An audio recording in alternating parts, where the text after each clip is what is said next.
तर यावेळेची सगळ्यात मोठी आणि महत्त्वाची बातमी आजच्या दिवसाची साम टीव्हीवर सगळ्यात एक्सक्लुझिव्ह बातमी आपण बघताय। 10वीच्या परीक्षेचा पहिल्याच दिवशी पेपर फुटलेला आहे। पेपर फुटीचं ग्रहण 10वीच्या परीक्षेला पहिल्याच दिवशी लागलाय। 10वीचा परीक्षेचा पहिला पेपर आज होता आणि आजच हा पेपर फुटलेला आहे। ही दृश्य आपण पाहताय जालन्यातील बदनापूर इथल्या परीक्षा केंद्रावर पेपर सुरू झाल्यानंतर अवघ्या 15 मिनिटातच हा पेपर फुटलाय। प्रश्नपत्रिका परीक्षा केंद्राच्या बाहेर आली आणि शहरातील झेरॉक्स सेंटर मधून या पेपरचे प्रिंट काढून विद्यार्थ्यांना पुरवल्या गेल्या। हा धक्कादायक प्रकार बदनापुरात समोर आलेला आहे। ही दृश्य आपण बघतोय। यावेळेस 10वीच्या परीक्षेचा पहिला पेपर फुटलेला आहे। त्यामुळे अजूनही जे विद्यार्थी मेहनत करून पेपर देतायत त्यांच्या मेहनतीचा काय असा प्रश्न उपस्थित होतोय। या घटनेमुळे राज्याच्या शिक्षण विभागाने जे काही कॉपीमुक्त अभियानाचा सांगितलं होतं त्या कॉपीमुक्त अभियानाचा पहिल्याच दिवशी फज्जा उडालाय।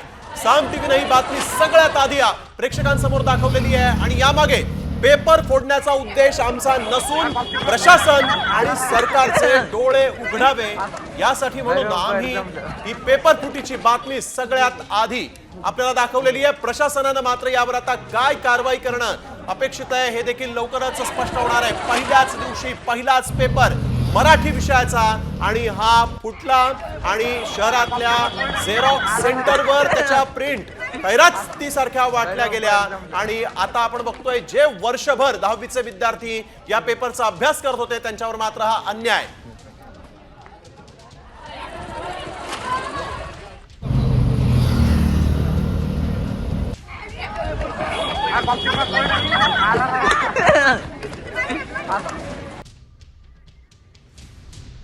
जिल्ह्यामध्ये 102 परीक्षा केंद्रांवर 10वीचा पेपर होतोय। आज मराठीचा पहिला पेपर आणि पहिल्याच दिवशी मराठीचा पहिला पेपर फुटल्याचं आपल्याला समोर आलेलं पाहायला मिळतं। मी सध्या बदनापूर येथे उभा आहे आणि आपण जर माझ्या हातामध्ये बघू शकाल असेल तर काही वेळापूर्वी पेपरला सुरुवात झालेली आहे आणि उत्तर पत्रिका जी आहे ती बदनापूर शहरातल्या अनेक झेरॉक्स सेंटरवरती आहे ती 20 रुपयात मिळत आहे।